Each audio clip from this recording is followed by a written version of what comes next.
बच्चों क्या हाल है? देखिए इससे पहले वाले वीडियो में मैंने आपको 11th क्लास के बारे में डिस्कस करा था। 11th क्लास की जितनी भी 3D थी वो समझाने की मैंने आपको कोशिश करी थी कि किस तरह से वो 11th क्लास की 3D को हमने काम में लिया। अब अपन 12th क्लास से रिलेटेड 3D को डिस्कस करेंगे। तो 12th क्लास की 3D स्टार्ट करें उससे पहले आपको दो वर्ड का बहुत सारा समझना है और वो दोनों वर्ड हमारे बहुत काम के हैं और उनको हम समझते हैं। तो देखिए सबसे पहले वर्ड बताता हूँ क्या है वो पहला वर्ड है हमारे पास डायरेक्शन कोसाइन और डायरेक्शन रेशियो। तो वर्ड हमारे पास है डायरेक्शन कोसाइन, राइट। क्या वर्ड हमारे पास? Direction cosine.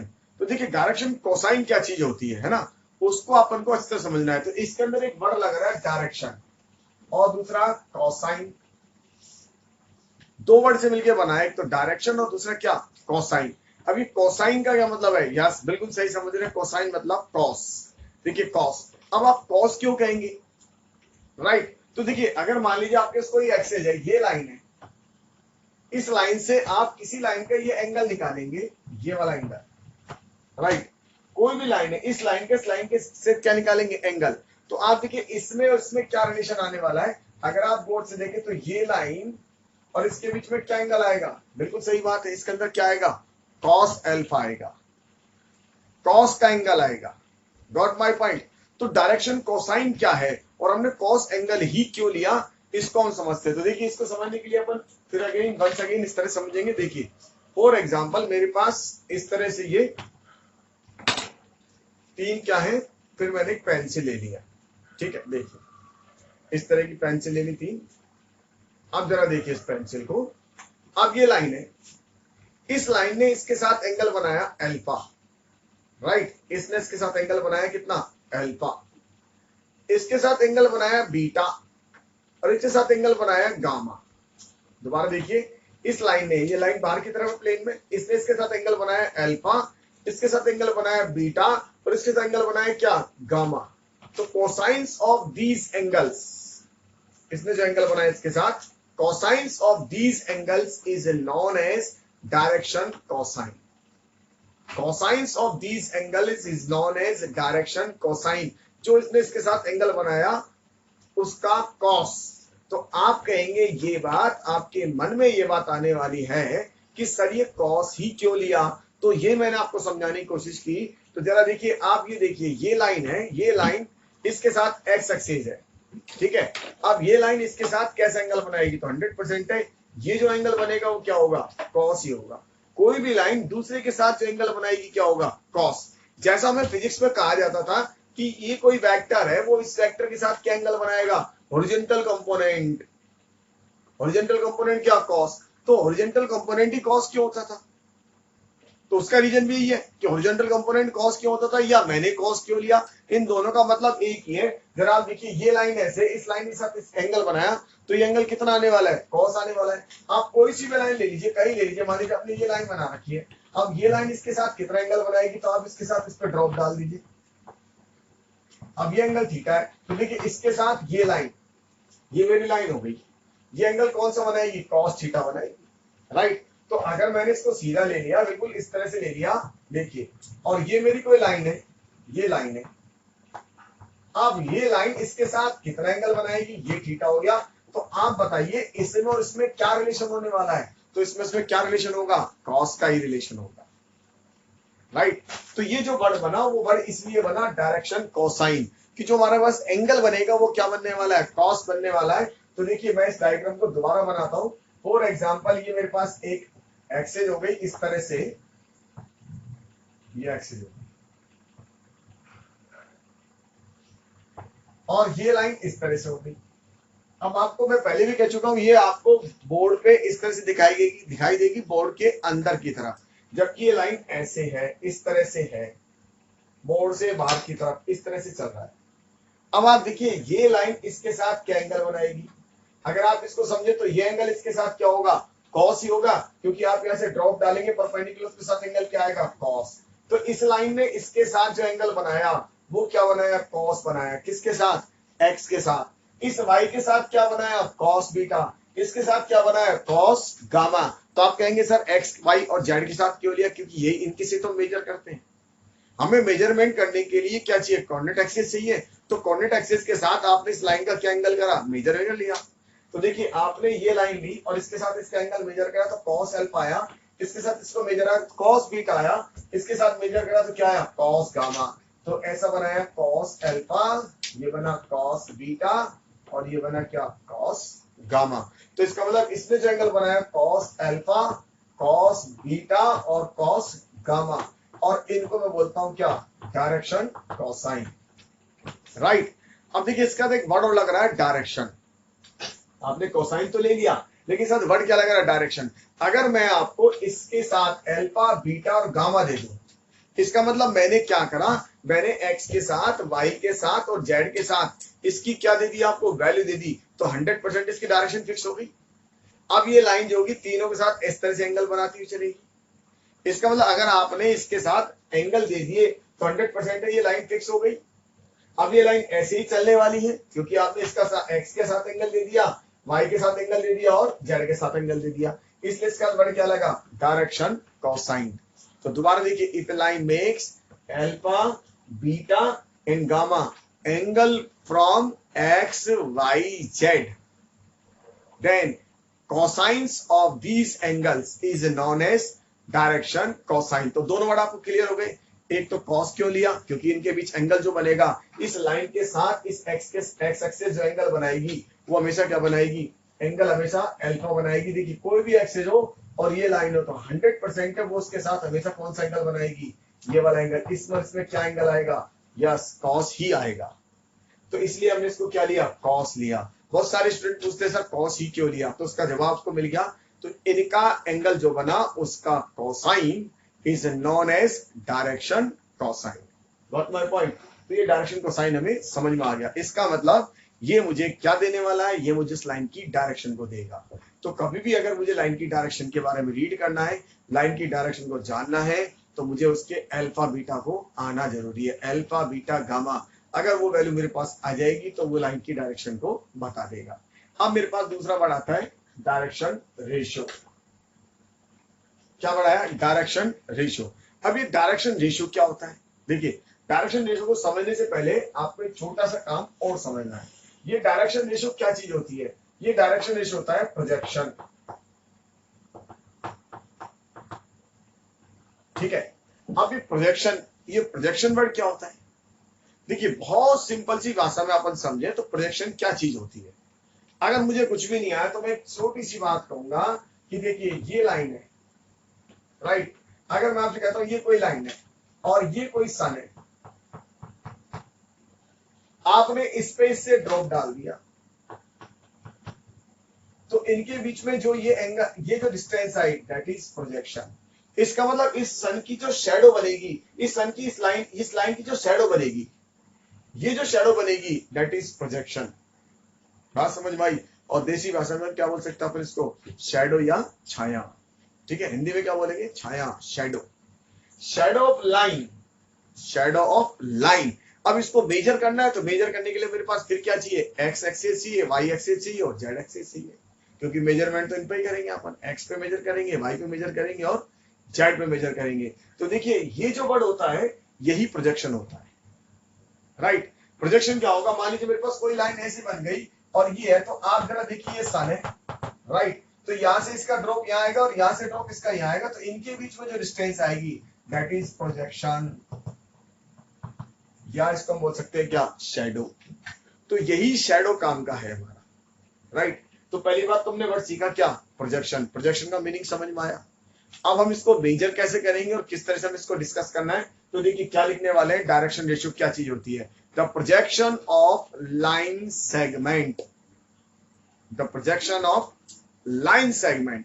अब आपके पास मान लीजिए कोई लाइन है, ये मैंने पूरी लाइन बना दी, मान लीजिए ये कोई लाइन है, राइट। अब ये पूरी लाइन है, इस लाइन में से मैंने कितना हिस्सा लिया, फॉर एग्जांपल मैंने ये वाला पार्ट लिया, तो इसको मैं क्या बोलूंगा, लाइन सेगमेंट। ये क्या चीज है, line segment. The projection of line segment in the direction of x y and z तो projection of line segment in the direction of x Y z, इसका मतलब लाइन सेगमेंट का एक्स की direction में, वाई की direction में और z की डायरेक्शन में क्या projection. Brought my point, x की डायरेक्शन में, वाई की डायरेक्शन में और जेड की डायरेक्शन में क्या चाहिए मुझे, प्रोजेक्शन चाहिए। और वो प्रोजेक्शन ही मेरा क्या होगा, यस वो प्रोजेक्शन ही मेरे लिए क्या बनाएगा, डायरेक्शन, क्या बनाने वाला है, डायरेक्शन रेशियो। तो देखिए फॉर एग्जांपल आपने ऐसे लिया, ये मेरे पास ये लाइन थी, ऐसा मान ले ये लाइन थी, राइट। अब यहां से आपने इस पे ड्रॉप डाल दिया, ठीक है, मैंने इसका कोई पार्ट ले लिया इस तरह से, ध्यान रखिए 3D में ऐसे चल रहा है, राइट। आपने ये वाला सेगमेंट ले लिया, अब इस सेगमेंट का यहां से ड्रॉप डाल दीजिए इस पे, यहां से शैडो बना दीजिए। तो इसका जो शैडो बनेगा किसमें, एक्स की डायरेक्शन में, इधर इसका जो शैडो बनेगा किसकी डायरेक्शन में, वाई की डायरेक्शन में, इधर जो इसका शैडो बनेगा किसकी डायरेक्शन में, जेड की डायरेक्शन में, राइट। यहां से अपन क्या करने वाले हैं, देखिए परपेंडिकुलर ड्रॉप डालेंगे इस लाइन पे, जो पॉइंट होंगे जो आपने सेगमेंट लिया उन पॉइंटों से इसकी डायरेक्शन में, एक्स की डायरेक्शन में, वाई की डायरेक्शन में और जेड की डायरेक्शन में जो आप ड्रॉप डालेंगे यहां से परपेंडिकुलर ड्रॉप, उनके बीच में जो डिस्टेंस होगी that is our direction ratio. तो ये पूरे लाइन में से जितना हमने लाइन में सेगमेंट लिया उसी का तो रेशियो हुआ ये, राइट। तो देखिए क्या लग रहा है, ये डायरेक्शन रेशियो क्या चीज हुई, डायरेक्शन रेशियो हुई the projection of line segment in the direction of x y z, the projection of line segment in the direction of x y z। तो देखिए आपने यहां से लिया फॉर एग्जांपल, आपने ये लाइन सेगमेंट ले लिया x1 y1 और z1, और ये हो गया x2 y2 और z2, ये p हो गया, ये q।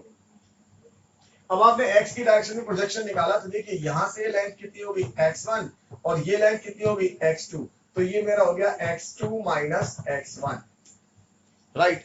तो ये x2 माइनस जो x1 आया, ठीक है, इसे मैं डिनोट करता हूं a से, और ऐसे y की डायरेक्शन लिखूंगा तो y2 माइनस y1 आएगा, इसे मैं डिनोट करूंगा b से, और ऐसे z2 माइनस z1 आएगा, इसे मैं डिनोट करूंगा किससे, c से।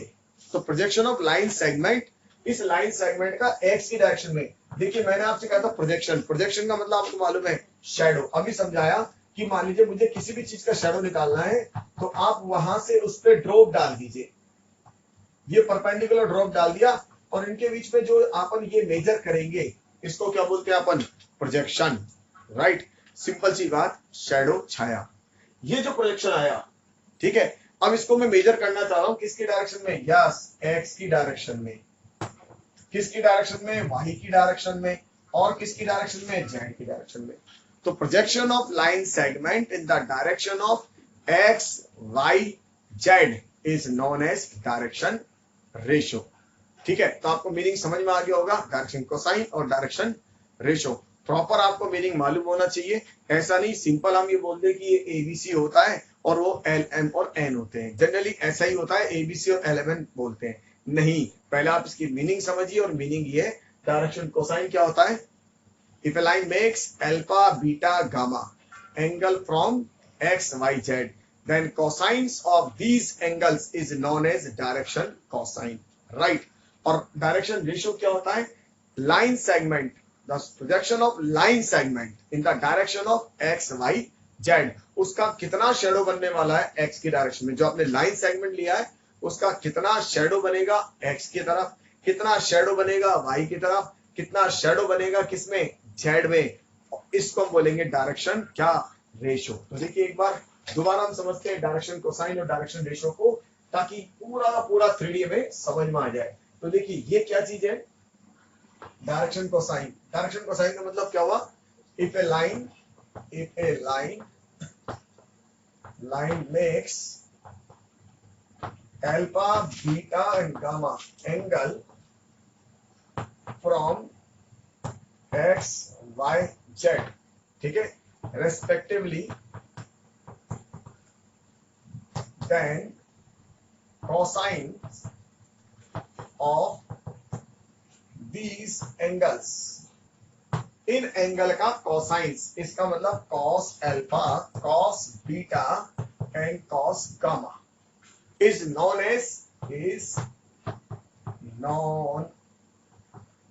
as direction कोसाइन और denoted by cos alpha, cos beta, cos gamma, और इसको जनरली भाषा में एल, एम और एन से डिनोट करते हैं, राइट। जबकि मैं इसकी बात करूं डायरेक्शन रेशियो की, तो डायरेक्शन रेशियो क्या है? Projection, the projection of line segment. देखिए सबसे पहले इसको अंडरलाइन करें, प्रोजेक्शन है और क्या है? सेगमेंट का, पूरे का नहीं, सेगमेंट का। तो projection of line segment in the direction of x Y Z, ठीक है, is known as direction ratio और denoted by A, B or C. It means A is equal to x2 minus x1, B is equal to y2 minus y1 और C is equal to z2 minus z1. Right, तो देखिए आपने ये बात समझी। अब इसको एक बार फिर समझते हैं, दोबारा एक बार फिर समझने की कोशिश करते हैं। अगर मैंने कोई लाइन खींच दी, फॉर एग्जाम्पल लाइन को ड्रॉ कर दिया, अगर आपने लाइन को ड्रॉ कर दिया तो 100% है अल्फा बीटा गामा उसके फिक्स हो जाएंगे। और यदि अल्फा बीटा गामा फिक्स हो गए, राइट, दोबारा सुनिए, अगर उसके अल्फा बीटा गामा फिक्स हो गए तो 100% है उसके अल्फा बीटा गामा फिक्स होने से कॉस अल्फा, कॉस बीटा और कॉस गामा फिक्स हो जाएंगी। अब जब cos alpha, cos beta, cos gamma fix हो गए तो 100% है डायरेक्शन कोसाइन की कितनी वैल्यू आएगी? 1 आएगी, सिंगल वैल्यू आने वाली है, राइट। लेकिन अगर आपने उसमें लाइन खींच दी और सेगमेंट आपने इतना सा लिया तो उसका शेडो अलग आएगा। आपने सेगमेंट बढ़ा लिया तो शेडो चेंज हो जाएगा, फिर आपने सेगमेंट बढ़ा लिया तो शेडो क्या होगा? उसका चेंज हो जाएगा। इसका मतलब मैं कह सकता हूं कि एक लाइन के इनफाइनाइट डायरेक्शन रेशो हो सकते हैं, लेकिन डायरेक्शन कोसाइन उसकी एक ही होगी। Got my point? It means A line have infinite direction ratio but unique direction cosine. उसका एक ही डायरेक्शन कोसाइन होता है लेकिन इनफाइनाइट डायरेक्शन रेशियो होते हैं। जरा इसको अपन दोबारा एक बार डायग्राम समझने की कोशिश करते हैं। देखिए फिर मैं आपको सेकंड पॉइंट दोबारा समझाऊंगा। देखिए मैंने क्या कहा, एक बार इसको समझते हैं। मान लीजिए आपने लाइन बना दी इस तरह से, ये लाइन बना दी 3D में, इस लाइन को आप बाहर की तरफ समझे। अब आप देखिए ये अल्फा हो गया, ये बीटा हो गया और ये गामा हो गया। अगर आपने लाइन ड्रॉ कर दी, फॉर एग्जाम्पल मैंने इसको ड्रॉ कर दिया इस तरह से, ये इस तरह से है। अब ये अल्फा फिक्स हो गया, ये बीटा फिक्स हो गया और ये गामा फिक्स हो गया। अब अल्फा बीटा गामा फिक्स हो गया तो क्या ये लाइन हिलेगी? क्या ये लाइन मूव करेगी? नहीं, ये एक ही लाइन बनने वाली हमेशा। लेकिन अगर आपने इस लाइन का सेगमेंट का ये वाला सेगमेंट लिया, फॉर एग्जाम्पल ये वाला सेगमेंट लिया, तो इसका रेशियो इतना आएगा। आपने सेगमेंट चेंज कर दिया, मान लीजिए ये वाला सेगमेंट ले ली, यहां से यहां तक का ये लेंथ ले ली, राइट। तो देखिए अब हमारा प्रोजेक्शन चेंज हो जाएगा। आपने ये वाली सेगमेंट बढ़ा लिया तो हमारा प्रोजेक्शन फिर चेंज हो गया। अब ये हो गया, पहले ये था। जैसे जैसे आप इसके पॉइंट को चेंज करते जाएंगे, इसका मतलब इनके दो पॉइंट चेंज करें। आपने पहले ये वाला पॉइंट लिया, सेगमेंट ही आया। आपने ये वाला पॉइंट को बढ़ा लिया, इनके बीच में डिस्टेंस, तो सेगमेंट चेंज हो गया। आपने और बड़ा कर दिया तो ये सेगमेंट चेंज हो गया। इसका मतलब जैसे से आप इस पे सेगमेंट बदलते जाएंगे, डिस्टेंस कम ज्यादा करते जाएंगे, दो पॉइंट के बीच में डिस्टेंस कम ज्यादा करते जाएंगे, उस हिसाब से इसका जो प्रोजेक्शन आएगा वो भी क्या होगा? कम ज्यादा हो जाएगा, राइट। तो उसके हिसाब से कम ज्यादा हो जाएगा। इसका मतलब वो सेगमेंट क्या होगा? इसका सेगमेंट के हिसाब से इसका प्रोजेक्शन क्या होगा? चेंज होता जाएगा। तो बताइए हम यहां से क्या कह सकते हैं कि a line have infinite direction ratio according to their segment. जो उसका सेगमेंट होगा, जो उसमें आपने हिस्सा लिया है, जो उसका टुकड़ा लिया है, उस टुकड़े के हिसाब से ही उसका क्या आने वाला है? उसका डायरेक्शन रेशियो आने वाला है, राइट। लेकिन अगर आपने एक बार लाइन खींच दी तो इसका ये वाला angle alpha fix, beta fix और गामा फिक्स। अब अल्फा बीटा गामा फिक्स हो गया, इसका मतलब इसके लिए डायरेक्शन कोसाइन वो तो क्या हो गया? एक ही हो गया। तो हम देखिए इस बात को दोबारा कैसे लिखने वाले, ऐसे लिख देंगे। इसके अंदर क्या लिखने वाले हैं? इसके अंदर ए लाइन हैव यूनिक, यूनिक का मतलब सिंगल, यूनिक डायरेक्शन कोसाइन लेकिन यहां क्या लिखेंगे, a line have infinite direction ratio. ठीक है, ऐसा भी समझ सकते हैं, अकॉर्डिंग टू लाइन सेगमेंट। हमने उस पर कितना बड़ा सेगमेंट काटा, उस सेगमेंट के हिसाब से उसके डायरेक्शन क्या हो जाएंगे, चेंज हो जाएंगे, डायरेक्शन रेशियो। तो a line have infinite direction ratio but unique direction cosine. Got my point. देखिए अब तीसरी बात करते हैं हम, इसके अंदर एक चीज और समझते हैं। देखिए यहां से तो मैं इसको हटा देता हूं, एक कॉन्सेप्ट और समझते हैं। देखिए कि L square plus M square plus N square is equal to 1। ठीक है, ऑलवेज कि L square plus M square plus N square की वैल्यू क्या होगी, 1।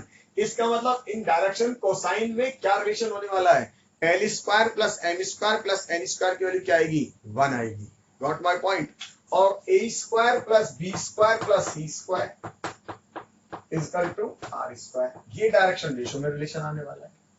हमने डायरेक्शन रेशियो को किससे डिनोट करा, ए से, x2 minus x1, b y2 minus y1 और c z2 माइनस z1। इस l को क्या लिखते हैं हम, cos अल्फा, m को क्या लिखते हैं, cos बीटा और n को क्या लिखते हैं, cos गामा।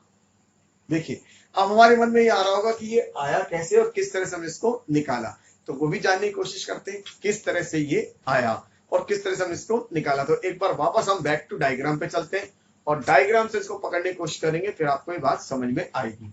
देखिए तो मैं वंस अगेन डायग्राम बनाता हूं। मैंने ये डायग्राम बनाया, फिर देखिएगा ये डायग्राम बनाया। बार बार आपसे कह रहा हूं, ये पेंसिल जो है बाहर की तरफ है बोर्ड पे, हमें बोर्ड पे हमेशा अंदर दिखाई देगी इस तरह। तो ये हमारे पास ये डायग्राम बनाया, तो देखिए ये एंगल अल्फा हुआ, यहां से मैंने ड्रॉप डाल दिया, ये मैंने पॉइंट लिया इस लाइन पे, इस लाइन पे एक पॉइंट यहां और एक पॉइंट यहां है, तो x1 y1 z1 और x2 y2 और z। देखिए ये p है और ये q है, इनके बीच में डिस्टेंस जो है वो क्या है, r। इसको मैंने नाम दिया क्या, r।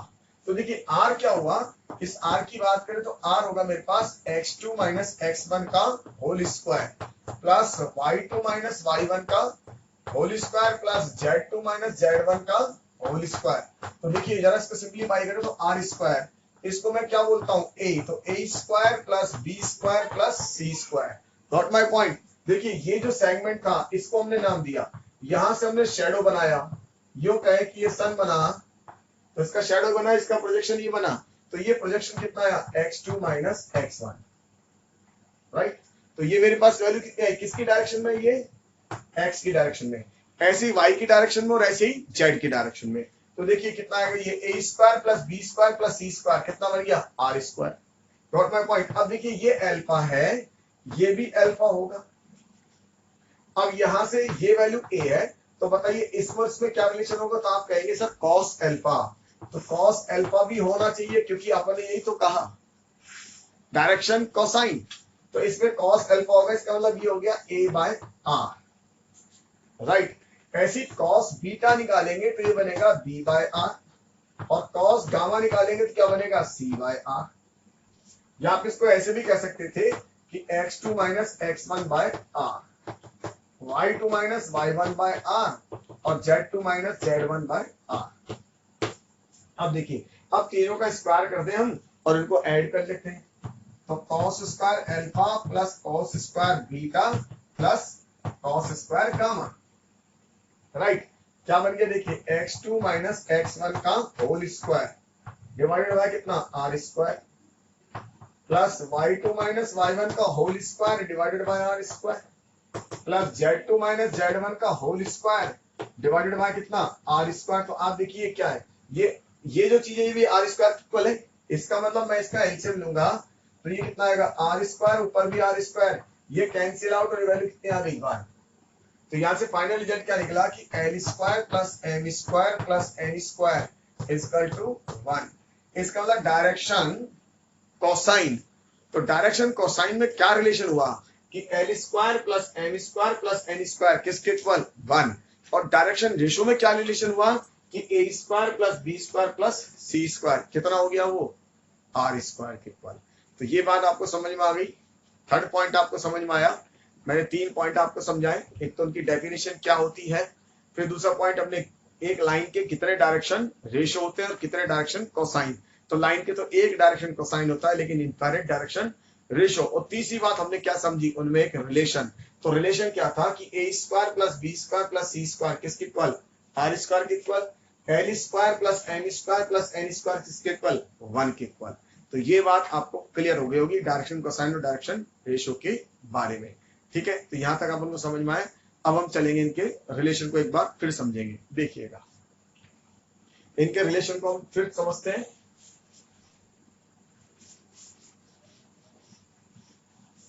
और इन पे क्वेश्चन को स्टार्ट करते हैं। देखिए क्वेश्चन को समझने की कोशिश करेंगे तब आपको इनके मीनिंग समझ में आने लग जाएंगे। राइट, देखिए तो सबसे पहले मैं आपको क्वेश्चन समझाता हूँ। क्वेश्चन समझते हैं, क्वेश्चन बनाते हैं। देखिए ऐसा लिखा हो, if a line makes 60 degree angle from x axis, 45 degree angle from y axis, then find the angle from z axis। देखिए उसमें क्या कहा गया है कि अगर कोई लाइन x एक्सिस से 60 डिग्री एंगल बना रही है, y एक्सिस से 45 डिग्री एंगल बना रही है, तो वो z एक्सिस से कितना एंगल बनाएगी। इसका मतलब मेरे को क्या दिया, एक मुझको दिया कि अल्फा की वैल्यू 60, बीटा की वैल्यू कितनी दी 45। अब मुझे गामा की वैल्यू कैलकुलेट करनी है। अब कहीं मतलब जो लाइन है उसको बता दिया गया कि लाइन क्या कर रही है, लाइन ये कर रही है कि मेरा एंगल बना रही है इस तरह से। देखिए ऐसा कहा गया कि ये लाइन है इस तरह से, ये जो लाइन है वो लाइन एंगल बना रही है इस तरह से। इसने लाइन ने एक्स से एंगल बना दिया, एक्स से तो एंगल बना दिया 60, वाई से एंगल बना लिया 45। अब पूछ रहे बताओ ये जेड से कितना एंगल बनाएगी, ये एंगल कितना होगा। यहां से एंगल 60 है, यहां से 45 है, ये कितना होगा। राइट, तो मैंने आपसे कहा था कि अगर मेरे पास एक रिलेशन होता है किसमें, डी आर के अंदर, डायरेक्शन कोसाइन में, सॉरी डी आर नहीं डायरेक्शन कोसाइन में एक रिलेशन होगा कि cos square alpha plus cos square beta plus cos square gamma equal to कितना 1। ये तो हमेशा फिक्स रहेगा। तो देखिए इससे मैं इसकी वैल्यू निकालने की कोशिश करता हूं। तो ये मैंने क्या कहा, cos square alpha plus cos square beta plus cos square gamma equal to कितना 1। और इस वैल्यू को इस पर रख देंगे तो ये कितना होगा 1/2 का होल स्क्वायर प्लस 1/√2 का whole square plus cos square gamma equal to कितना 1। राइट, तो देखिए कितना है, ये आया 1/4 प्लस ये 1/2 plus cos square gamma equal to 1। यहाँ से कॉस स्क्वायर गामा की वैल्यू क्या होगी 1 - 3/4 इक्वल टू 1/4। यहाँ से कॉस गामा की वैल्यू कितनी आएगी, यस प्लस माइनस 1/2। तो मेरे पास प्लस माइनस 1/2 आया। इसका मतलब ये गामा जो आएगा वो कितना आएगा 60, और एक गामा कितना हो सकता है 180 माइनस 60। राइट, कितना 120। राइट, तो आप ये सोच रहे होंगे कि ये सारे दो वैल्यू क्यों आ रही है। तो जरा देखिए, अगर कोई लाइन इस तरह से मान लीजिए ये एक्स से ये वाला एंगल बनाएगी थीटा, ये एक्स की पॉजिटिव डायरेक्शन से एंगल बनाया थीटा, तो ये वाला एंगल कितना आएगा पाई माइनस थीटा आएगा। अगर ये पॉजिटिव डायरेक्शन से एंगल है तो ये नेगेटिव डायरेक्शन से एंगल आएगा। तो कोई भी एंगल, दो एंगल आने वाले हैं हमेशा। अगर लाइन ऐसे चली, मान लीजिए इस तरह से चल रही है और इसने इस तरह से एंगल बनाया, इससे वाला एंगल बना दिया इस तरह से थीटा, तो इस साइड से एंगल कितना बनेगा, इस साइड से एंगल इसका पाई माइनस थीटा बनेगा। इसलिए दो वैल्यू आएगी आपके पास। ठीक है, अगर ये लाइन ऐसे चल रही है, एक्स एंगल ऐसे बना रही, तो 100% दो एंगल आएंगे। तो यस, तो ये दो वैल्यू आई है। अगर मेरे पास इसकी वैल्यू 60 डिग्री आई तो दूसरी वैल्यू कितनी जाएगी 180 माइनस 60, इसका मतलब क्या हो जाएगा 120। तो आपने देखिए बड़े इजी में समझा पता लगा लिया कि वह लाइन जेड एक्स से कितना एंगल बनाएगी। एक क्वेश्चन फिर देखते हैं, दोबारा देखिए। If a line makes 60 degree angle from X axis, इसको हटा देते हैं, 30 degree angle from Y axis, then find the angle from Z axis, ताकि और बेटर वे में समझ में आए। तो देखिए आपने क्या दिया, हमें इस बार दिया कि अल्फा की वैल्यू कितना 60, बीटा की वैल्यू कितना 30 और मुझे गामा की वैल्यू कैलकुलेट करनी। अल्फा की वैल्यू 60, बीटा की वैल्यू 30 और आपको किसकी वैल्यू निकालनी है, गामा की। तो जरा देखिए यहां से cos square 60 plus cos square 30 degree और प्लस cos स्क्वायर गामा 1, ये वैल्यू कितना हुआ 1/2 का स्क्वायर, ये कितना हुआ √3/2 का स्क्वायर और cos square gamma equal to 1। तो देखिए कितना आया, ये 1/4 आया प्लस ये 3/4 आया प्लस cos स्क्वायर गामा ये 1 आया। तो देखिए कितना आया, ये 1 आ गया। तो cos square gamma equal to कितना आ गया 0। तो यहां से गामा की वैल्यू कितनी आई 90। तो अगर 90 बना रहे तो 100% दूसरा भी कितना आएगा 90 आएगा। अब इसका मतलब वो वर्टिकल लाइन हो गई। तो आप इसको ऐसे समझिए, देखिए इस तरह से ये मेरे पास ऐसे हो गया, देखिए ये एक्स वाई और अगेन जेड, राइट, ये इस तरह से।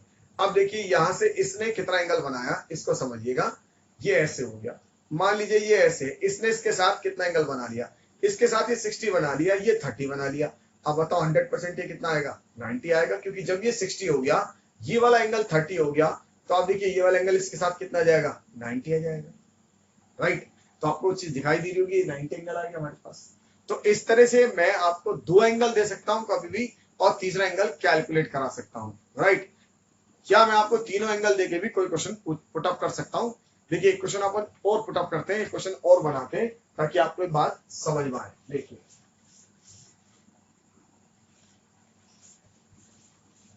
हम एक ऐसा क्वेश्चन कर सकते हैं, कोई क्वेश्चन ऐसा बना लेते हैं, देखिए क्या बना ले, एक ऐसा क्वेश्चन बना लेते हैं। If a line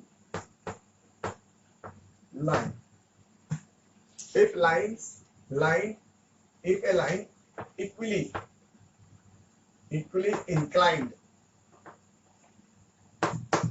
inclined with all 3 axes, then find the direction cosine of the lines। Direction cosine of the lines. देखिए ये कह रहा है एक लाइन ऐसी है जो तीनों एक्सेस से इक्वली इंक्लाइंड है। इक्वली इंक्लाइंड का मतलब क्या है कि तीनों वो एक्सेस से, एक्स से, वाई से और जेड से सेम एंगल बना रही है।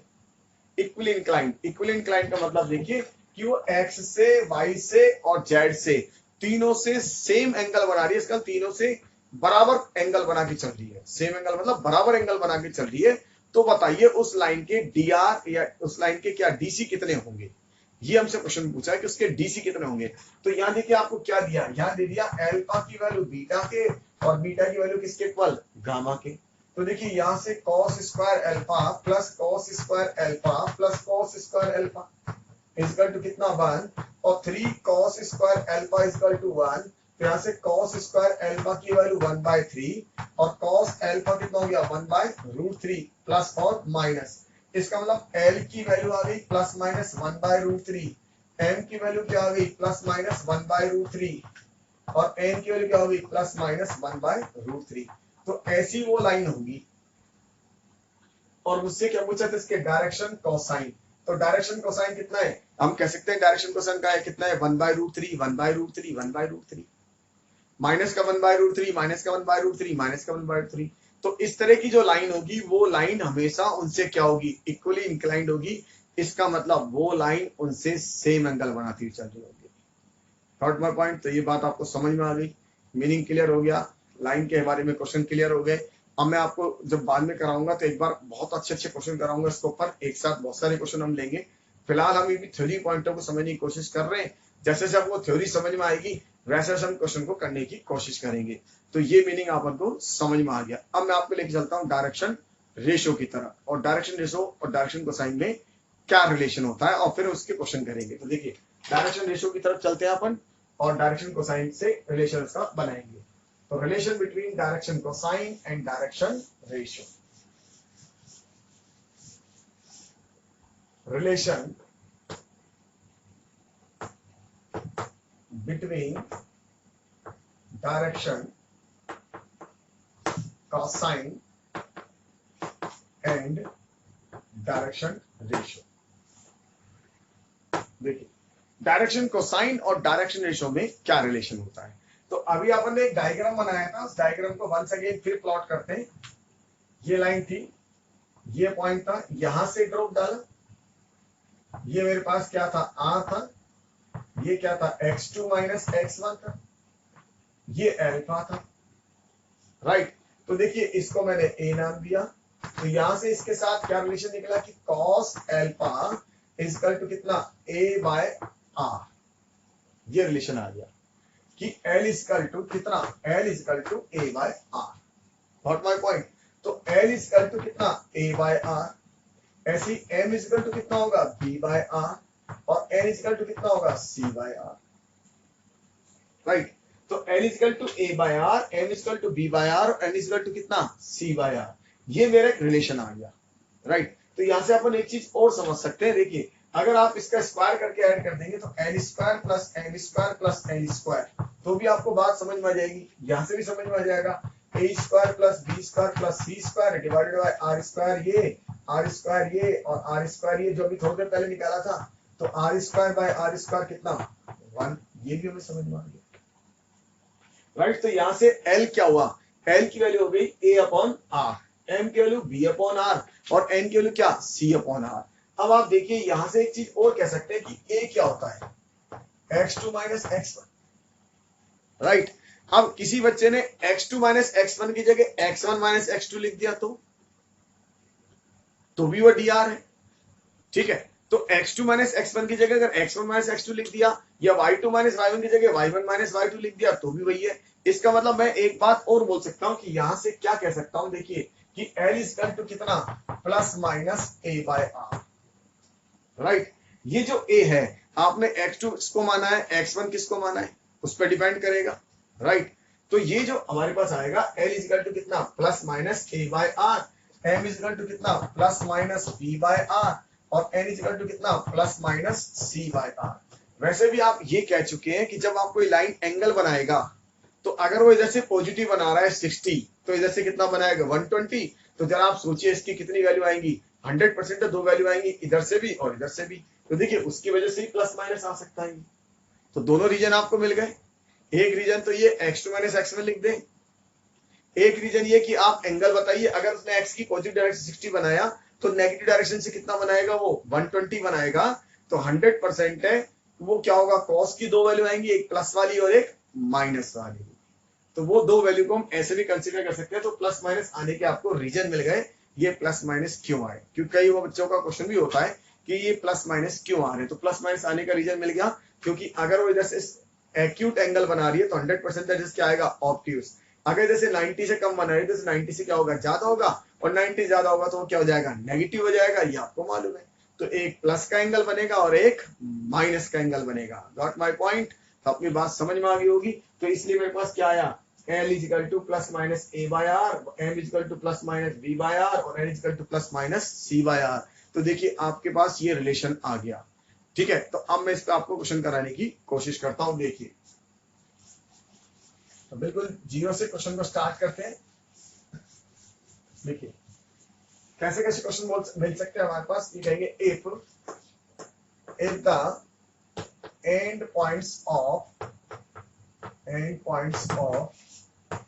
line segment are 1, 3, 2 and 5, 6 or 9, then direction ratio of the line find, ये मुझे फाइंड है। अब यहाँ देखिए डायरेक्शन रेशो क्या होगा, तो डायरेक्शन रेशो ए कितना होता है x2 माइनस x1, तो मैं इसको x2 ले लेता हूं, तो 5 माइनस 1 तो कितना आया 4, b equal to y2 minus y1 कितना है 6 माइनस 3 इक्वल टू कितना 3, और c equal to 9 minus 2, z2 minus z1 कितना 9 माइनस 2 इक्वल टू 7।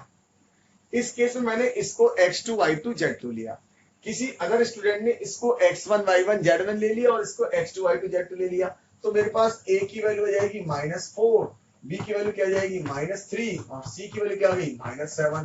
तो अब आपको बात समझ में आ गई, ये दो वैल्यू हो सकती है, एक प्लस की और एक माइनस की। मैंने किसको x1 y1 z1 लिया, किसको x2 y2 z2 लिया, ये इस बात पे डिपेंड करेगा। तो ये दोनों मेरी वैल्यू क्या है, करेक्ट है। तो हमसे अगर पूछा जाए फाइंड द डायरेक्शन रेशो, तो आप आंसर ये लिख सकते हैं 3 4 7, एंड ये भी हो सकता है कौन सा -4 -3 और -7, बोथ आर करेक्ट। तो मीनिंग समझ में आ गया, आप इसको इस तरह से लिख सकते हैं। देखिए क्लियर होगी बात, समझ में आ गई बात। अब देखिए अब एक इसका दूसरा क्वेश्चन बनाते हैं।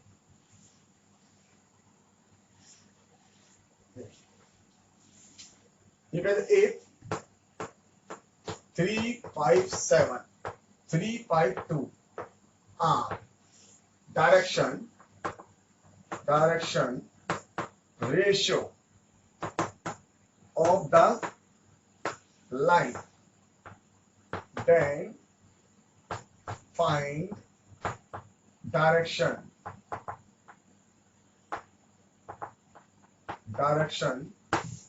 cosine of the line। देखिए क्या दिया मुझे इस क्वेश्चन में, डायरेक्शन रेशो दिया, और डायरेक्शन रेशो कितना दिया, डायरेक्शन रेशो दिया 3 5 2। इट मींस मुझे आपके बार ए दिया, बी दिया और सी दिया, राइट। तो ए दिया कितना 3, बी 5 और सी कितना 2, और उससे पूछा क्या है डायरेक्शन कोसाइन, इसका मतलब एल। तो एल जानते हैं अपन कितना होता है, L equal to A divided by R, R means A divide by under root A square plus B square plus C square और प्लस और माइनस, राइट। तो यहां वैल्यू डाल देंगे तो कितना आएगा, देखिए 3 divide by under root 9 plus 25 plus 4, ठीक है। तो देखिए कितना आ गया, ये 29 और 29 और 9 कितना 38, तो मेरा आंसर आ गया 3 बाय रूट 38 और प्लस माइनस, राइट। और एम की वैल्यू क्या होगी, plus minus B by R, तो बी कितना हो गया 5 by root 38 and C is equal to plus minus कितना 2 बाय रूट 38। तो देखिए मेरे को जो पूछा था डायरेक्शन कोसाइन, तो डायरेक्शन कोसाइन कितना है plus minus, right, root 3 by 38 5 by root 38 और प्लस माइनस कितना 2 बाय रूट 38, राइट। ये क्या निकला इसकी डायरेक्शन रेशो। तो डायरेक्शन रेशो निकालना आ गया, किस तरह से डायरेक्शन कोसाइन से हम क्या निकाल सकते हैं डायरेक्शन रेशो। फिर एक क्वेश्चन बनाते हैं और फिर इसको फिर डिस्कस करते हैं। देखिए अब वापस बैक टू चलते हैं, वापस स्टार्ट से क्वेश्चन बनाते हैं और यहां तक फिर पहुंचेंगे। यहां पर देखिए 1 2 3 and 7 2 5 7 4 3 5 are end points of line segment, then find number 1 direction ratio and number 2 direction cosine, right. 1 2 3 4 3 5 उसके क्या है एंड पॉइंट के ऐसे लाइन सेगमेंट, ये A1 2 3 और B4 3 5, ये मेरे पास क्या है इसके end point of line segment. Then find direction ratio, तो देखिए ए निकाले तो ए कितना होगा 4 -1, बी कितना होगा 3 माइनस 2 और c कितना होगा 5 माइनस 3। सिंप्लीफाई करें तो a की वैल्यू 3, b की वैल्यू 1 और c की वैल्यू कितना आ गया 2। राइट, अब हमसे सेकंड क्वेश्चन में क्या पूछा है, ये first question complete. Direction cosine, तो डायरेक्शन कोसाइन क्या लिखेंगे प्लस माइनस। अब ऑलरेडी मैंने प्लस माइनस यहाँ लगा दिया, आप यहाँ भी लगा सकते थे। तो कितना हो गया 3 divide by under root 9 plus 1 और प्लस का कितना 4 और यहाँ से m की वैल्यू क्या लिखेंगे 1 divide by under root 9 plus 1 plus 4 और प्लस माइनस और यहाँ से n की वैल्यू क्या लिखते हैं plus minus 2 divide by under root 9 plus 1 plus 4। Right, तो देखिए यहां से L की वैल्यू कितनी आई plus minus 3 divide by root 14, M की वैल्यू आई plus minus 1 divide by root 14 और N की वैल्यू क्या आई plus minus 2 divided by root 14। Right, तो आपको डायरेक्शन रेशियो समझ में आ गया, डायरेक्शन कोसाइन समझ में आ गया, किस तरह से हम डायरेक्शन रेशियो से डायरेक्शन कोसाइन निकालते हैं, किस तरह से हम पॉइंट से, ठीक है, पॉइंट से डायरेक्शन रेशियो निकालते हैं और फिर डायरेक्शन रेशियो से डायरेक्शन कोसाइन निकालते हैं। तो ये चीज आपकी क्लियर हो गई होगी, मीनिंग आपको समझ में आ गया होगा। अपन अब बहुत सारे क्वेश्चन लेके इन चीजों को समझने की कोशिश करेंगे कि किस तरह से क्वेश्चन को ऑपरेट करेंगे। तो मैं आपके सामने बहुत सारे क्वेश्चन लेने की कोशिश करता हूँ और उनको डिस्कस करूंगा, देखिएगा।